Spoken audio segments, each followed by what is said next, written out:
you do a lot of podcasts? I've done them. I wouldn't say I do them on the reg. Yeah.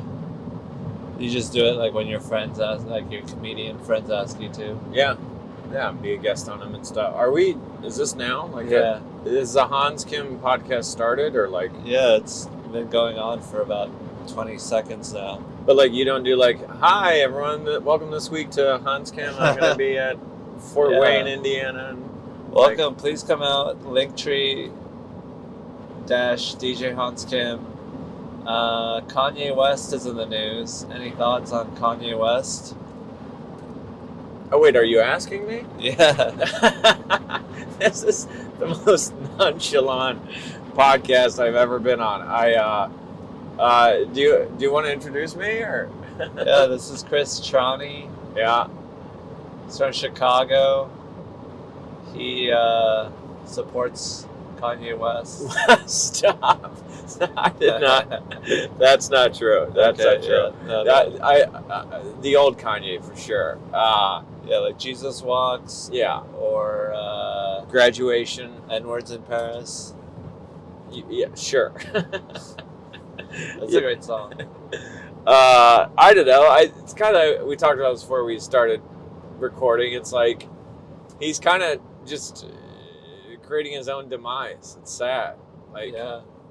Like he was a billionaire, and now I think they were saying because he's no longer joined up with Reebok, like, or Adidas, whichever one, like he may lose billions in valuation, right? Because like no longer going to make that shoe and sell it, and it's just sad. Yeah, I mean, so much of it is speculation. People used him to bet. They're like, oh, he's like a stock, and now right. So much of financial wealth is determined by like society and what we determine he's worth. It's valuation. Like him. Yeah. See also GameStop. You know. Yeah. He's definitely tanking now. I mean, I'm glad. Like, it'd be concerning if he was getting even more popular, which I think is totally a possibility. Yeah, yeah. I don't know. It's like, but do you think he can come back from this? Yes, I think so. I think it could be a great thing if he came back. I think it'd give a lot of people it'd make a lot of people happy if he did it. Yeah. But do you think that, like, with his mental health being where it's at right now, that the fact that he's willing to say these outrageous things and double down on them, because there's so much ego and pride there, right? Like, I think my question is, do you think he's able to? Like, do you think he really could? Like, mentally? Yeah, that he mentally has enough acumen to kind of get it together and salvage it. Yeah? I mean, the way that he's fucking up is still youthful. It just seems like a child's error. Yeah. I feel like if he matures and grows up, that he could definitely figure it out. Yeah. Yeah. But yeah, I mean, I think it'd be a great arc, because like the things that he's saying are so wrong. Yeah. Like, there's no way that he's gonna continue believing this. Yeah. And the catharsis that we would feel to have him fix this shit we would all breathe a sigh of relief. Be like, oh, thank God. Yeah. We were worried there for a second. Yeah.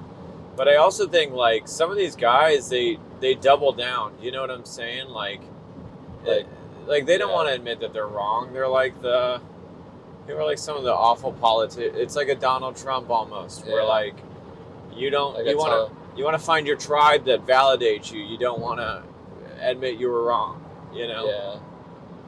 But I don't know. I think that he doesn't give a shit about other people's opinion enough. Yeah. Where he's gonna be like, well, I don't really care about finding a cult following. Right. I'd rather just live the best life for myself. Yeah. And part of that is not shitting on the Jews unnecessarily. Yeah. Yeah. Yeah. Well, wasn't it even in the interview? Like, I think someone like Charlemagne was like trying to call him out, and his retort was not like, "Oh, you're right, I might be wrong." It was more like, "I could say whatever I want, and Adidas and Reebok won't drop me." Or what's his shoe? I better get it right. Adidas. It's Adidas. Yeah, he's like an Adidas won't drop. It's like that's no wonder him and Trump were friends. Like, they've got that same crazy, like, I'd rather be, like, wrong and have fans than admit, it's like such an egomaniac that doesn't want to admit that they were wrong. Yeah. It's it makes me respect Trump more to be like, oh, this is how Trump could have ended up, but he is holding it together a lot better than Kanye is. Yeah, I suppose this makes you respect Trump more. Yeah. The mania could have gone way worse. I don't know, man. But I like that he went crazy because, like, before he said all the Jew stuff, he was talking about White Lives Matter. Yeah. So talking about that Jew stuff really delegitimized his White Lives Matter stance. Yeah. Yeah, because at first it just looked like, when this all started, it just looked like an absolute blunder in the fashion world. And now it looks like a complete meltdown, really. Yeah. Just a meltdown. But, like, I hate to say this, as a fan of old Kanye, like, I don't know if he has call it what you will, the fortitude, the humility to get it together and kind of, like, do a mea culpa and, like, come back from this. Do you know what I'm saying? Sometimes I think when people are gone, it's sort of like watching an old overweight boxer. Like, you're never going to shed those pounds. You're never going to get back in shape. You're never going to contend for the title again. You know what I'm saying? Yeah, like, this could be a death blow. I mean, there were a lot less impactful death blows to careers, like Sinead O'Connor. Yeah. Ripping up the picture of the Pope. Yeah. Yeah, back in the day when people actually respected institutions like that, like, it was in America too. No, not a lot of Catholics in America, but they were still like up in were arms offended about it. Yeah. for Catholics. Yeah. Like, religion was very touchy. Yeah. And it was like, she was right. Like, they were molesting children and getting away with it. I think that's why she did it. Yeah. Yeah, I forget her motivation, but, like, yeah, we've seen John Lennon once said that the Beatles were bigger than Jesus, But see, like, he got in trouble for that, but he walked it back on, like, a talk show. He was like, look, I just meant that we were popular. Like, he at least walked it back, and, he was John Lennon. He was able to still have a career. But, like, Sinead O'Connor kind of another dead deer. This is a part of the podcast is Hans and I just drive through Indiana and see where people have killed deers. We see the last resting place of animals and armchairs. And I don't know. Like, Eric Clapton, like, it's all coming. Have you heard about Eric Clapton? No. Dude, so Eric Clapton, like, I don't know, Hans Kim's fans. Tears in Heaven. Tears in Heaven, like, Layla, it was in Cream, Derek and the Dominoes. Like, Eric Clapton, like, has said some pretty awful racist stuff over the years, Wow, and we're just finding out about it. We're just finding out about it, and it's kind of getting known now. Like, he's had, like, meltdowns at concerts where, like, he said racist stuff, and it's like, is there a theme? Yeah, it's pretty racist stuff. Like, it kind of some of that Keep England White stuff, and like, immigrants should leave England kind of stuff. This is English racism. That's Eric Clapton saying that, not me. Clip this. But it's just so weird. It's like, but this is like what we were talking about earlier. It's like, weren't you saying, like, in the era of, like, Elvis, like, people could maybe say some horrible stuff, a famous person, and we wouldn't know about it because, like, no one would have their, like, you could be Elvis and have a meltdown at some concert hall in Tennessee and nothing. But if you are, Justin Timberlake and you had a meltdown at a concert hall in Tennessee, clip that. And everyone had their cell phone. Do you know what I'm saying? Like, we'd know about it in seconds, Yeah.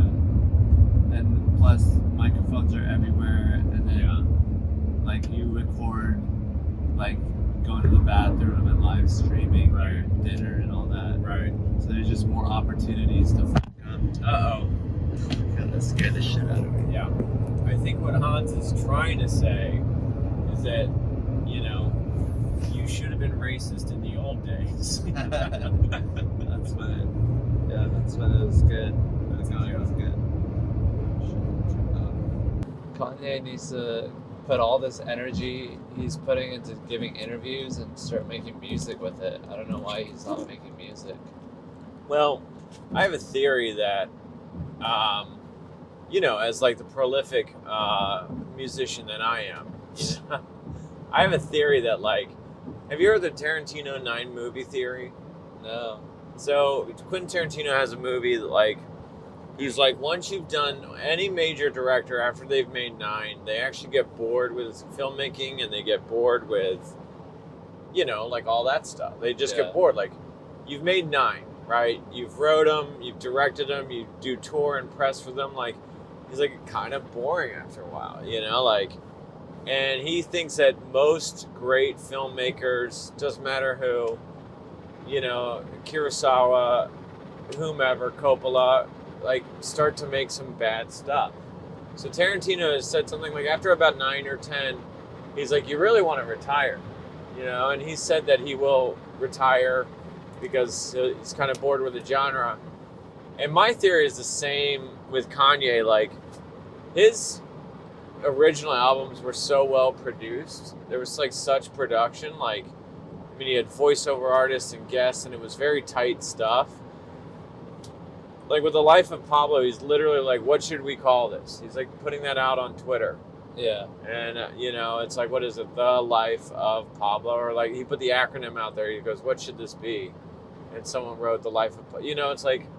It's like, I don't think he cares anymore. Like, yeah, he's bored. It's just like when you're doing something amazing for so long, it just feels like anything you do for so long. I think it's hard work. It's like, do you really want to chase perfectionism? Or in his case, like, does he want to keep making perfect albums? Or does he want to be a little overweight and talk shit on radio? Yeah, like, when is this over? Yeah. That's why someone like Joe Rogan is so impressive, is because he has that zeal and that energy still, and he enjoys the pursuit of perfection for that sake, and not just because it's something that he's trying to do to just survive. It's like, it's something that he likes doing. Yeah. And he's liked it that way from the beginning. And there's something a lot easier. No offense to Joe. I'm not talking shit on Joe. Don't snip this. But, like, it's a lot easier to just, like, you turn on a recorder and you're like, let's just talk and do a pod. Right. I think with music, it's kind of like a good joke. It's got to be worked out. You know. It's music is more emotional. Right. You got to get your feelings right. Right. And then, like, if you feel bad, then it shows in the music. Right. Yeah. Yeah, you just can't just put some random notes together and hope that it works. It's got to be the melody, and everything's got to be. And also, like, with rap, I mean, he's rapping and it's got to sound good. And so, yeah. I mean, look how well polished, like, College Dropout was, and Graduation is a masterpiece, and Beautiful Dark Twisted Fantasy, like, some of the greatest albums of all time. Runaway. Oh my God. Yeah. And then, imagine putting all that backbreaking work into it. And they truly lived up to the hype, but then, oh boy, like, then you could tell he's a little bored. He's like, by the time Donda came out, I don't know, what did you think of Donda? I'm not that familiar with the album names. Yeah, it was like the last one that he just dropped. I just didn't think it was. Sorry. I saw the documentary, and it seemed like it was there was like a Christian theme to it, and I just feel like a lot of people, when they achieve success, it's not interesting to them anymore, because they were doing it to gain material wealth or social approval, and if they have it, and it's like, then they were motivated by a short-term but very potent fuel. Yeah. But then that fuel corrodes the vessel that it's in. Right. Well, yeah, imagine being in pursuit of just some money, and then you have an insane amount. And like I remember I used to follow Kanye West on Twitter. I don't even know if he's still on there. This was years ago. And it's like, this is years ago. He like put out a tweet. He's like watching like The Dark Knight on his overhead projector in his condo somewhere, like in New York or something, you know? And it's like, at the time, he probably thought that was sick, you know? Like, oh, dude, I'm watching the Dark Knight on Blu-ray. like, you know, like, look at and now that's boring to him. You know what I'm saying? Like, it's like, that's, you know, like... He's not fascinated by life anymore. Now he's just... Right. It seems like he's sort of, like, disappointed by the world. Yeah. He's achieved mastery over it. Right. And he doesn't respect it anymore. Right. Well, so he's just shitting all over us. He's giving us his lowest, like, thoughts. But don't you think that can happen to anyone when they not inherit, but come into, you know, millions of dollars? So, like, when you have like, you can eat anything, you can buy anything, you can see it, you can travel just about it. Do you know what I'm saying? Like, yeah. There's almost like something to be said about like being a bored millionaire. Not that, trust me, try me. I'll, you know. Yeah. Yeah, I think that anyone can do it, but it's like the kind of people that are become billionaires in a society that is sort of lost its way and doesn't really know what it's doing or not. I mean, maybe if we had a better society, then Kanye wouldn't disrespect it so much. Yeah. Then maybe he could, like, you know, like, tell us things that, you know, maybe he wouldn't let his guard down, or, like, especially since, I don't know how hard his life was, but I guess, like, just because he's black, I assume it's hard, but, like, if the world treated you shitty and then you achieve mastery over it, then you're just going to be like, well, fuck you. Yeah. Like, I had to do all this amazing shit just so I could get basic decency. Right. So maybe, like, maybe he wasn't traumatized, but his culture definitely was, which I know he hates trauma culture, but I mean, I think it is a part of it. Like, he's displaying it. Like, he says he hates it, but he's like the clearest example of it, where it's like, this is not a healthy person. Yeah. And I think that an unhealthy society produces unhealthy billionaires. Yeah. Yeah. Like, you can tell the health of a ecosystem by the carnivores and the predators, and, like, the best of us, this is what we produce. So I just think that we have a lot of flaws. Yeah. Well, and so much of it being based on image, you know. Yeah. That's and for Hans Kim's comedy dates, you know. Yeah, come out and see me. Yeah, this is his whole hour. This is what he does for an hour. You know. Yeah. I mean, I think that's the thing behind, like, all these trans people, is, like, we only value the most shallowest, simplest things in people. And if you're born not that attractive, you're like, well, what do I have? I mean, at least I could change my gender. Maybe there's something interesting about me just in the physical world. And it's like, I don't think that we should be valuing our physical selves as much as we do. I think we should value our intellectual selves, because that's what's responsible for the best part of human development is inventions and cars and skyscrapers. And it's like, we're just trying to value, like, how pretty we are and how strong we are, and that's not, it's not a good outlet. Like, the mind is so much more there that we could delve into, and we're trying to do that with our bodies, and it's just not, our bodies are not that impressive. Yeah, that's actually why I've always struggled with football, because, like, I'm not, you know, a lot of people love football, no offense if you love football, but it just sort of feels like a little bit an extension of the Roman Colosseum. It's the gridiron on Sunday. Yeah. And it's a lot of, like, that's why I like jokes. It's because they can be cerebral. I mean, some can be absolutely dumb, but, like, they can be cerebral and yet funny and elicit laughter. They're clever, you know, like, yeah, you know. Yeah, there's more there than just Right. whoa, oh. Yeah. Like, are you a football fan? No. Yeah. I mean, I'm an MMA fan, Yeah. which is sort of similar, but Very. Yeah. with MMA, there's like a limit to how much you can enjoy that, because at some point your favorite fighter is gonna get knocked the fuck out. So you gotta be like, wow, yeah, your favorite fighter could be in danger of. It could be a vegetable. Yeah. That's kind of funny. That's actually kind of neat. Like it's like teaching kids like the fragility of life. Like, Yeah. well, like I was a big fan of that fighter, but then his brain turned to mush. Sorry. That's really morbid.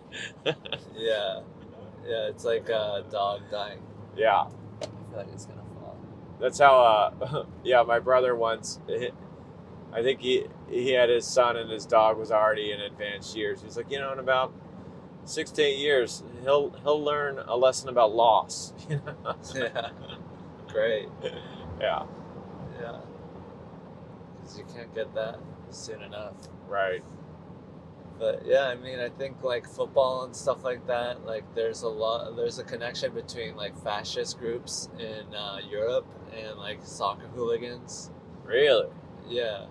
Like that's where a lot of people recruit from in fascist organizations. Because, I mean, if that's all you're looking for, is this immediate reaction, then it's going to be like, well, we could kill the Jews, or we could institute. Or we could root for Arsenal. That's sorry. That's kind of funny. Well, I was going to be an anti-Semite, but then I decided to go for West Ham United. Yeah, maybe it's rescuing people more. Go Barca. That's funny. No, I have heard that. Like, that's the big thing about sports is it's still tribalism, right? You're still, you get to identify with people. You get to wear the same garb. You get to wear the same, There's like, an in-group, an out-group. Right. You can root against something. There's unity in a mutual hatred. Like Packers fans hate Bears fans. Bears fans hate Packers fans. And, You enjoy seeing your enemies be defeated. Right. And it's a very zero-sum game. Right. So I don't think that's very healthy. But yeah, I mean, if you're training your society to just enjoy, like hits and violence and things like that, then things that are like more emotional or like the more womanly things, like taking care of the elderly or instituting tort reform or I don't know, things like that aren't going to be. You're just going to want that immediate solution. Right. You're going to want to drop the hammer. Right. And like maybe the solution isn't to just eliminate minorities. Yeah. It'd be so funny if like like on like NFL Sunday they've got that famous music. It's like it's like we cut to someone like wiping grandma's ass. People are like, what? Like, this is the Hans Kim Sunday entertainment. This is like vegetables. If you sit through this, then I'll give you someone getting hit really hard. Right. If we can get tort reform, you can get a Super Bowl. I think tort reform is sort of like a right-wing thing, because they're like, little people shouldn't be able to sue corporations. I don't know if tort reform is the best example. But, yeah. I think like, we need to reward the more like more intellectual side of life. Yeah, but how do you do? I mean, how do you reverse America? And I hate this sort of beating up America, because Europe's plenty guilty of it too. How do you reverse this sort of like, people who just want to like almost like watch sports? And there's nothing wrong with sports. I watch some sports, but it's like, like how do you get a society in general to kind of like not go extinct with climate change, to educate its people? Do you know what I'm saying? Like, I believe you can have both. Yeah. But I don't know the answer. I'm legitimately asking. Nearly got in I a car think. accident. That would have been good pod. Yeah, I don't think the phone would have stayed up. Yeah, I don't think the phone would have stayed up We either. would have got crisp audio though. Yeah. That was me screaming. That's what it sounds like when comedians are in tragedies. Right. I think war did it for Europe. Yeah. I mean, World War II Yeah. kind of shook Europe, and they were kind of like scared into doing the right thing. Like England lost its empire. They just lost the sort of like desire for that kind of violence. Yeah. So I think like hitting rock bottom Yeah. is something. Yeah.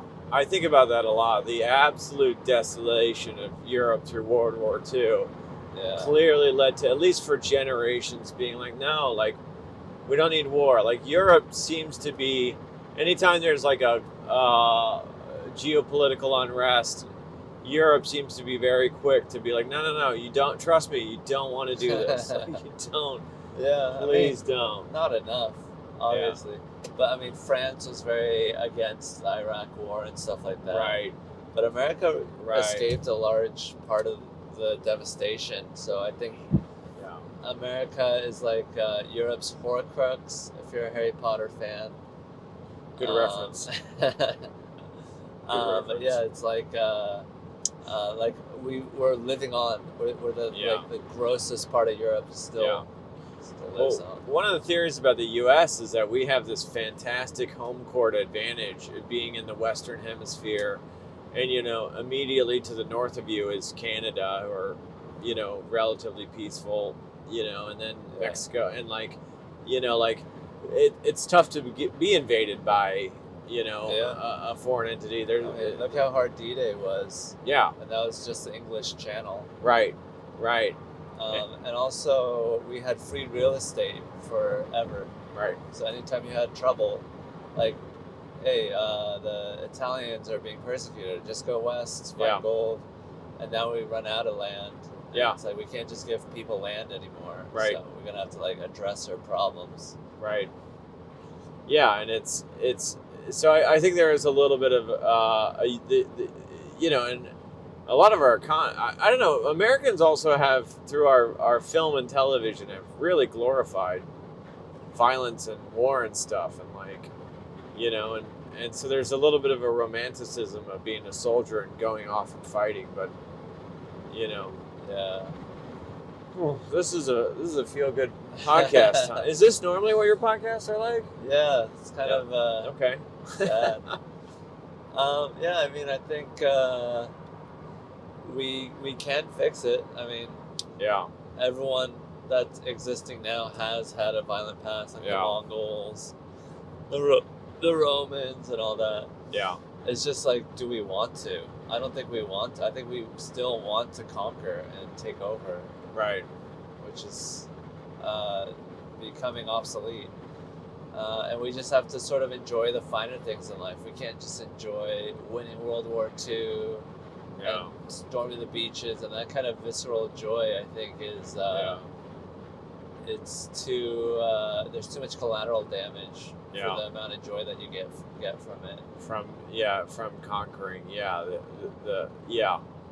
I mean, and now that we have nuclear weapons, it's just like, holy cow! Like, you can't be in you can't have two superpowers get into a pissing contest. It's just not to be messed with. So So what do you think about Ukraine?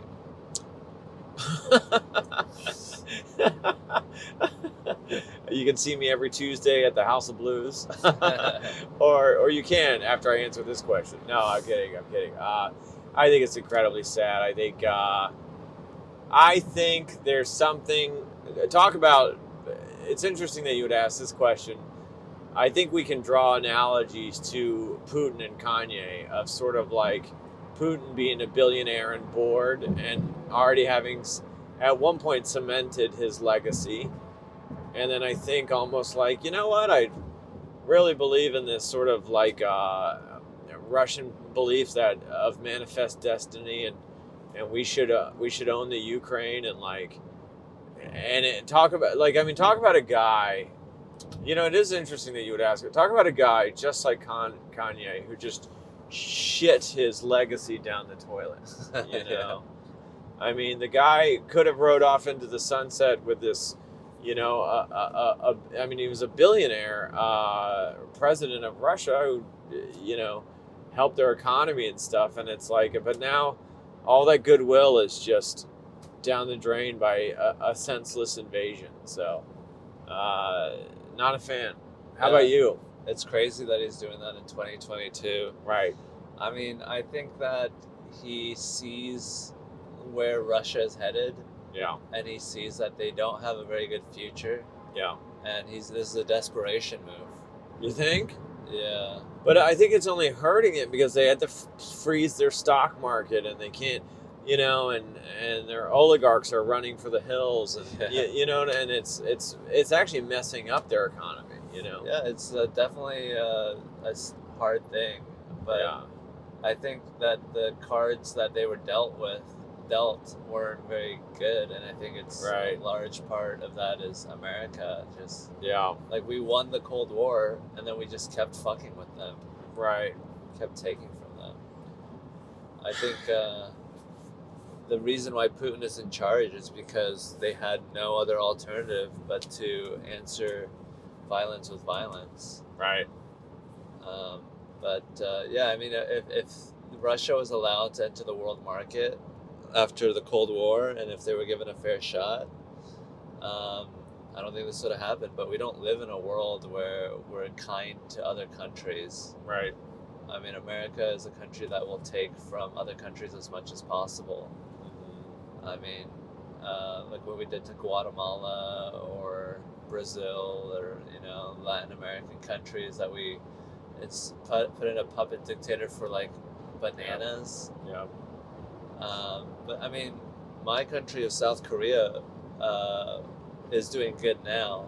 Yeah. So that's like the one country that wasn't too heavily fucked with. Right. South Korea was helped a lot, but Right. it's a rare exception. It's like the one country that benefited from American imperialism. Right. Right. I mean, Yeah. All true, but I think they're also like we were in a Cold War with Russia, and the idea, you're never going to get to the end and win a Cold War and show mercy. yeah. You're not going to show and then help another nation state build up their economy, right? Like, talk about a zero-sum game. Like, you're trying to. It's certainly seen as like, well, if we're on top, then everyone else should be on the bottom, and vice versa. You don't want them to become a superpower, and then you're a secondary power. So there is this, and I'm not saying that. I'm saying that that's more like the U.S. probably mentality. Yeah, so I think that's the problem is we can't just want to be on top. Maybe we need to,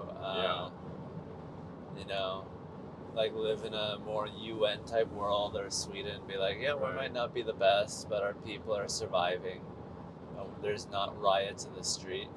Yeah.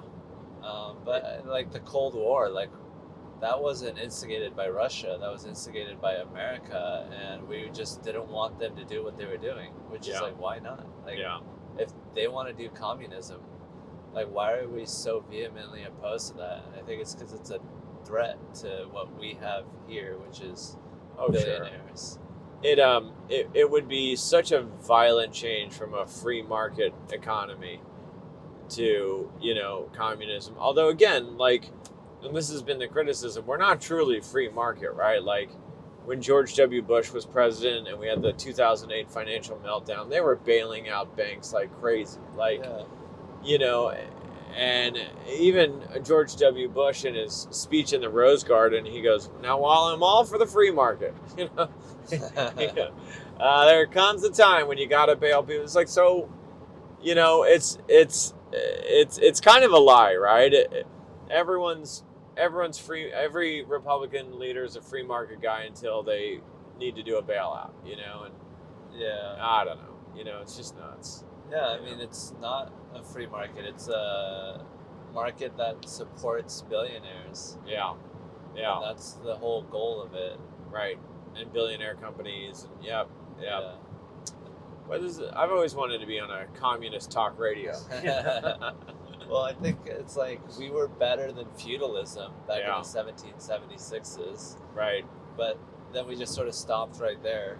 Yeah. And we didn't give more freedoms to more people. We're sort of like, yeah, these kings, we should get rid of kings and just be ruled over by Yeah. oligarchs. But it is a shame that like the U.S. has gotten so far into this hyper capitalism, always needing the bottom line to shake out well, like corporate bailouts, corporations not paying taxes. Like, I'll never understand that. Like, GE does $12 billion in income and they can't pay any taxes, and Apple, this U.S. company in California, and all of a sudden they got a P.O. box in Ireland, and now they're not paying taxes. Like, fuck, give us a couple million, something. Like, yeah, it's like, yeah, we could, if you want to be a part of a country that's good, you gotta pay for it. Yeah. But yeah, so how's the scene in Chicago? What a seamless transition. I mean, yeah. Corporate oligarchs to open mics. Taxes. We should tax corporations. What is it? Yeah, the richest of the rich in America. And tell us about those poverty-stricken open micers in Chicago. They could really use a bailout. Yeah, they could use a bailout.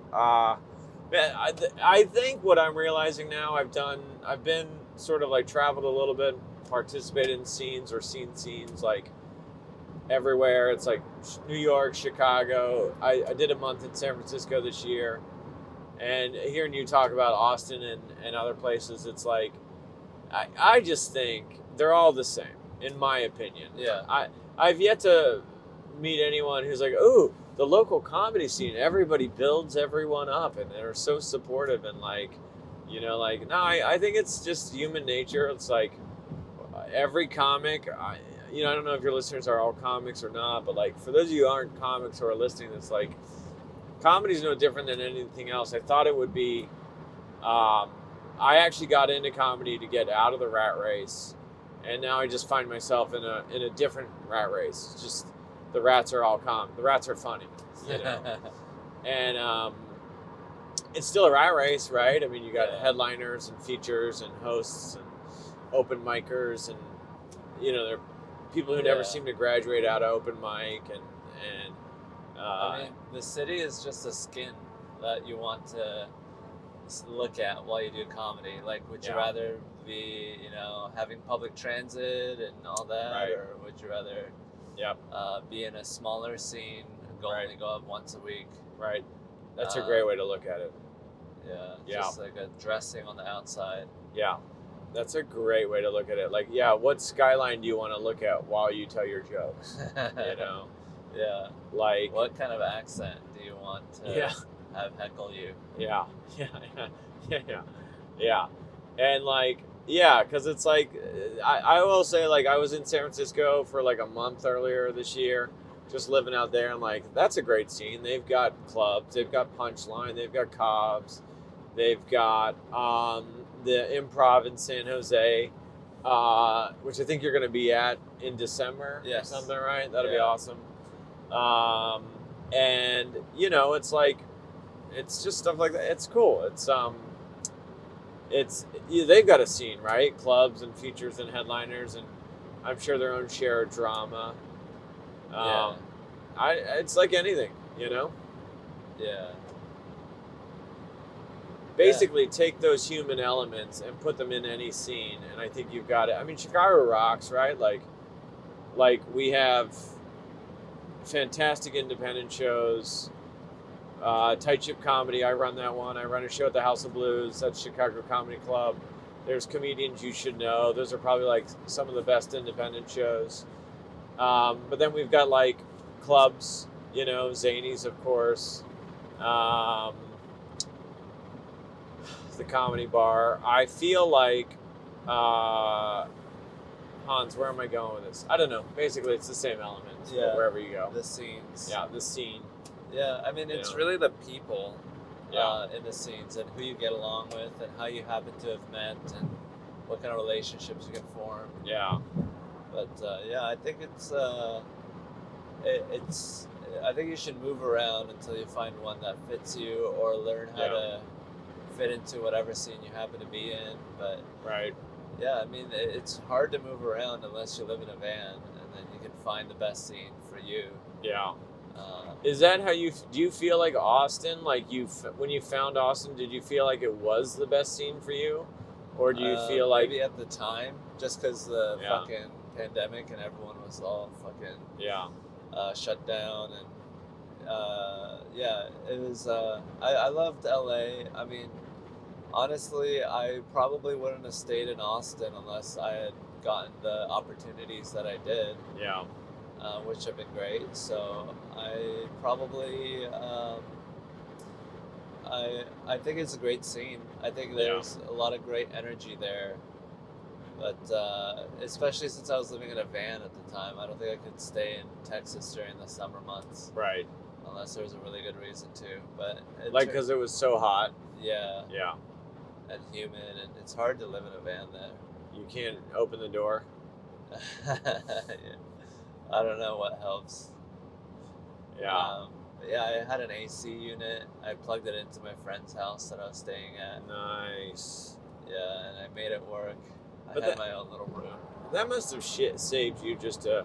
I feel like when people like frame you though on podcasts, I think I listened to a couple podcasts before working with you this weekend. Like people frame it in a way like, wow, he went from living in a van to opening for Joe Rogan. Like you did choose to live in the van. It wasn't Yeah. like you got fired from your job and did heroin and your parents kicked you out of your house, right? Yeah, it was like a yuppie. It's like a rich kid, white kid choice. It's like a tourist. Yeah. Just doing it for fun.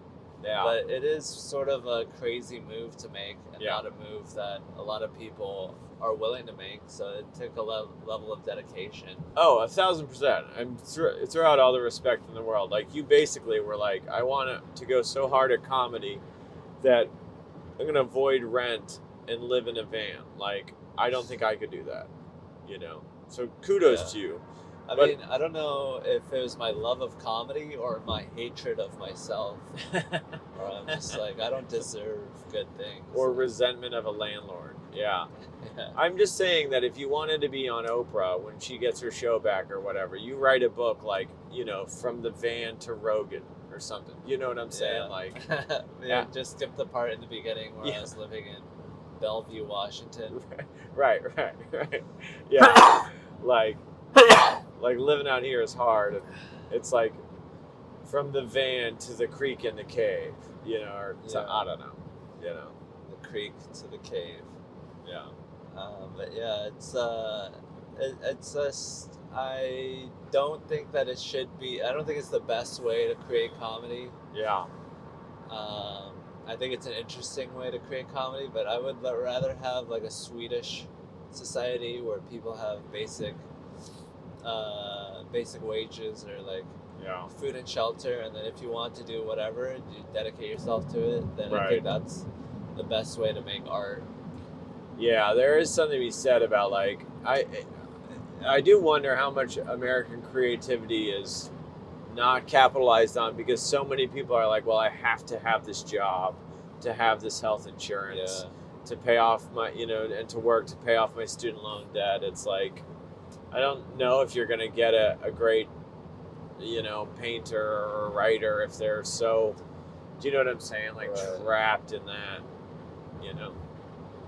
Yeah, I think it's because we have all the loot of the world.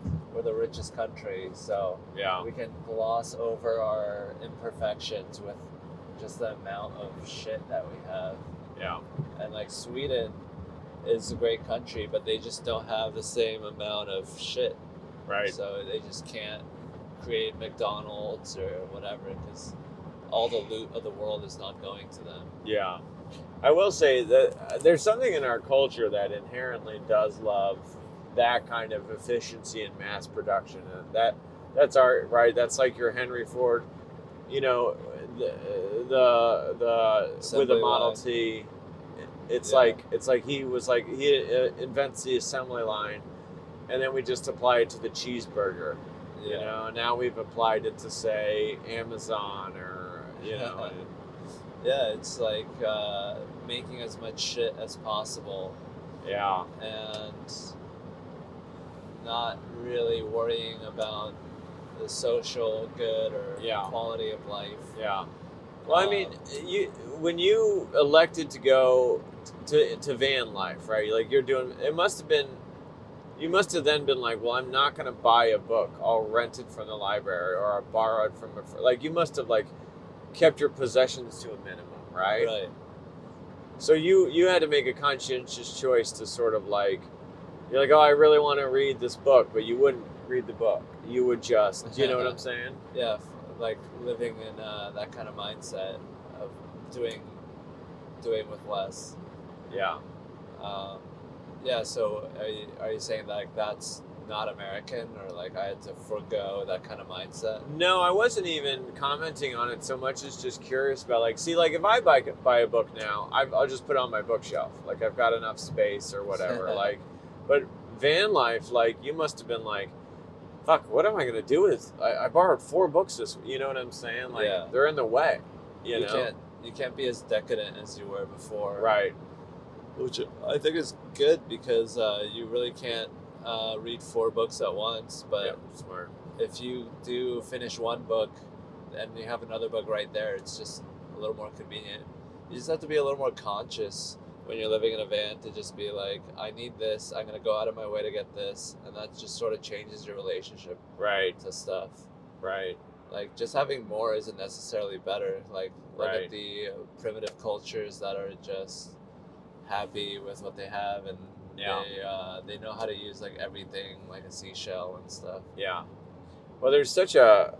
I've dabbled in. I think I told you this before the podcast. Like I do a little bit of the financial independence community, which is really like live simply and try to save a lot so you can have some independence. And you know, if you don't like a job, you can quit it and go to another job because you've maybe got some money in the bank account or whatever. Like it's that kind of thing. It's Yeah. like you don't need to buy the latest greatest all the time. So I do a little bit of that, and it's like yeah, you just start to realize like really I need more than anything. I need a good night's sleep, and then you know some food the next day. But you've got the clothes on your back. You know what I'm saying? Like Yeah, it's. I think we tend to complicate it with like, oh, I got to have that big house and the big ring and the cars Right. and the well, you get confused with what you need and what you want. right. And you're like, I need to have this book. Yeah. And you're like, well, overall, that's not efficient. It'll take Right. up this amount of cubic centimeters. Right. And yeah, it's just you just have a more clearer understanding of your life and what you need and stuff. Yeah. Yeah. Do you? But see, you kind of went into the van like out of like wanting to do comedy / hating yourself. You know, like and like hating the job market and the yes. economy. So was that like a New York City move? Like if you had been like wanting to go do comedy and say somewhere else, maybe Right. more affordable, like the Yeah. Midwest, you wouldn't have done van life. Was that like a conscientious like New York City? Like, all right, if I'm gonna try and do comedy in New York City, I'm gonna do it with a Well, van. which came first, the desire to move to New York City and that mentality to move to the best city, Yeah. or was living in the best city motivator to live that way? I Yeah. think because I wanted to move to the best city and give myself the best chance, Yeah. that I would do something like that. So I think I had that mentality before I moved to New York. Yeah. And then just to utilize New York to the utmost of my ability Yeah. seemed like the smart choice for me, just because I was in that kind of mindset at that time. But I think also like in New York, living in a van has the most upsides to it because I can Right. forego like $4,000 in rent. Right. Whereas in Oklahoma, I'm only like saving $1,000 of rent. So let me ask you this. Let's say someone after one of your shows, Hans, like walks up to you and is like, Hans, like, I really want to do comedy. I want to break into comedy. Like, what would your advice to them be? Get a van? I would say no. I don't think everyone should have a van. I don't love cars. Really, I don't love sleeping on the road. Yeah. I think what I love is doing what I love and just not having any bullshit where I have to pretend to enjoy things.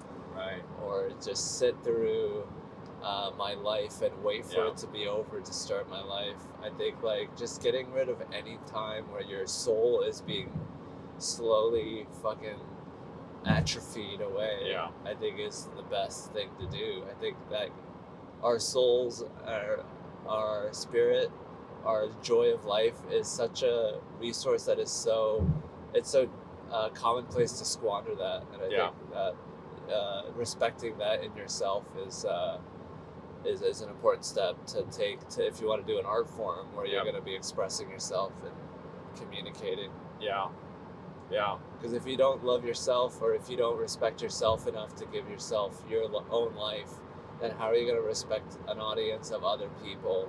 Right. And be like, I want you guys to feel good, like when you don't even do that to yourselves. Nice. It's a nice thought.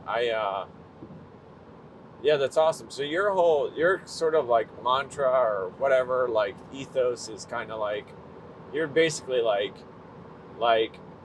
you're kind of living for you, but not so selfishly like you're hedonistic. Like you're just like, I don't want bullshit in my life. You cut the crap out of your life. Yeah. Which for you was like a job. Yeah. Yeah. It's awesome. Grating. Like I'm bad at it. Yeah. It's not like I had a choice. I wasn't like killing it in the office world, and I was like, this is bad. Right. I couldn't do it. I operate on this way where like I'm either going to be completely honest or a complete fucking psychopath. So either I could destroy the rainforest and take money from lower middle class people, like the subprime mortgage crisis, or I could just be completely honest. Right. All the time. That was our exit. Oh well. ETA is similar for the other one. Well, there's some good pod for you. That's real life. Sorry, we were potting so hard. I missed a turn. Play hard, cast hard. Yeah, I know what you mean. I thought about it like if I wasn't a comic, would I go full psycho? And because there is something human about like wanting to thrive. Like, would I go full psycho in my corporate job and try to ascend the ranks and run a corporation? Yeah, the people that do that are just so psychotic. Yeah. Like for our whole human history, being inauthentic or like doing things that you don't know why you're doing it is bad for your survival. So all our instincts are telling us that you are gonna die if you keep doing this. But yet that's the people that succeed the most. Right. So it's the people that succeed the most in a broken society are not the people that you want to be. Right. Yeah. But I mean, that's you literally echoed the same thought, but in a different way. Like, look at the best among you, and if they're unhealthy, then that's indicative of your society. It's like a sick Kanye or a sick president, you know, like it's like it's not good, you know.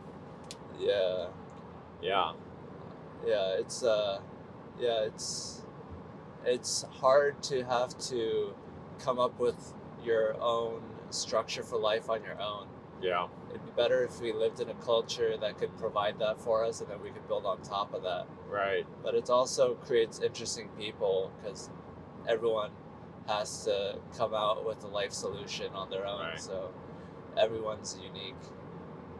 But I mean, how many grandmas have to starve in the projects for us to produce a LeBron James?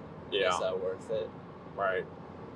Yeah, and how much value is a LeBron James? He might have crushed his field, but how much value is a superstar athlete bringing to all of society? And that's not a knock on LeBron. I know he does good stuff, but like, you know, at the end of the day, it's just entertainment. So I mean, that's what we can all provide is just emotional reinforcement and strength to Yeah. people.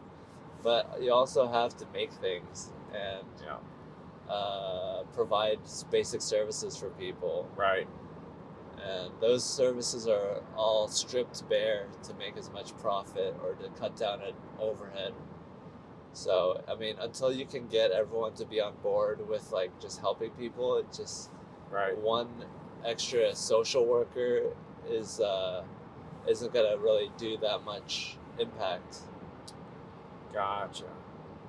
So how did you, like, how old were you when you think you arrived at this philosophy of like, like when you told your parents you were going to live in a van, like, did they have a meltdown? Were they like, Hans, you can't, like, no, like, or were they like, you do you?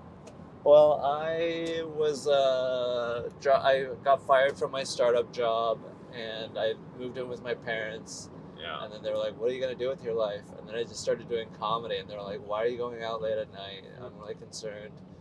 Are you doing drugs again? And I was like, "Yes, and also, but I found comedy. I found something to do." And they were like, "Oh, at least you found something. Thank God." That sounds like an improviser joke. Like, are you doing drugs again? Yes, and yes, and I do comedy. You gotta yes and your parents. Yeah. Oh, thank you so much. Any of Hans Kim's fans who's been listening? My name's Chris Trani. I'm a Chicago comic. Look me up sometime. And thanks for listening. Instagram, Facebook. It's Chris Trani. Yeah. See Thanks, you man. guys. Thanks for having me. Yeah, thanks for doing it.